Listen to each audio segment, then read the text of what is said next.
And now to some tragic news overnight. Actor Gene Hackman, his wife, classical pianist Betsy Arakawa, and their dog were found dead inside their New Mexico home. The Santa Fe County Sheriff's Office says they do not suspect foul play in the deaths, but an investigation is now ongoing. Hackman will be remembered for so many performances in his career over 5 decades. He rose to stardom in the 1967 film Bonnie and Clyde, a role which would earn him the first of 5 Academy Award nominations. He went on to bring home 2 Oscars for Best Actor in The French Connection in 1972, and then 2 decades later for Best Supporting Actor in Unforgiven. Hackman was 95 years old. We've seen a lot of tributes since the news of his passing. Director Francis Ford Coppola worked with Hackman on the 1974 movie The Conversation. He posted on Instagram, quote, "The loss of a great artist always cause for both mourning and celebration." Gene Hackman, a great actor, inspiring and magnificent in his work and complexity.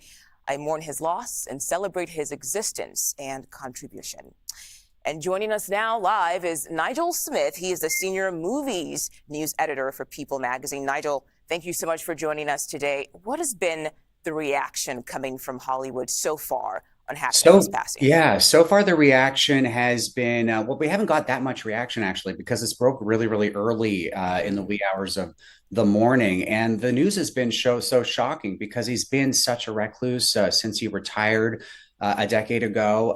And the news of his death came as a shock to his fans, to his coworkers. But so far, as you said, we have Francis Ford Coppola, the amazing filmmaker behind The Conversation, on which they worked together in the 70s, come forth and call him one of our greats and mourning his loss. And you also had Nathan Lane, who worked alongside him in The Birdcage, one of my favorite films of all time, Mike Nichols' iconic comedy. He came forth and posted a statement saying that that Gene Hackman was one of the greats, that he had one of the best times working alongside him, and called Gene Hackman one of my favorite actors. And then he also had just fans of the actor, many of whom are in Hollywood, like Viola Davis, who I don't believe has ever worked with him.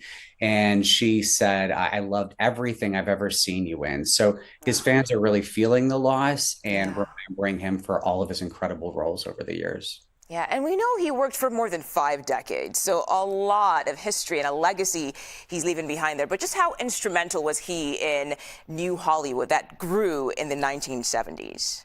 He had one of the best runs that I can ever recall of an actor over a decade period, and that was in the 1970s. So, as you said, he got his first Oscar nomination for Bonnie and Clyde, and that was near the 70s in 1968 for Best Supporting Actor. And from then on in, he really just hit the road. He got his second Best Supporting Actor nomination in 1970 for I Never Sang for My Father. And then just 2 years later, he won the Best Actor award for The French Connection, one of his most iconic performances in films. And that film also made history at the time for being the first R-rated film to ever win the Best Picture Oscar. And then after winning that, he really varied up his career. He didn't do what was expected of him.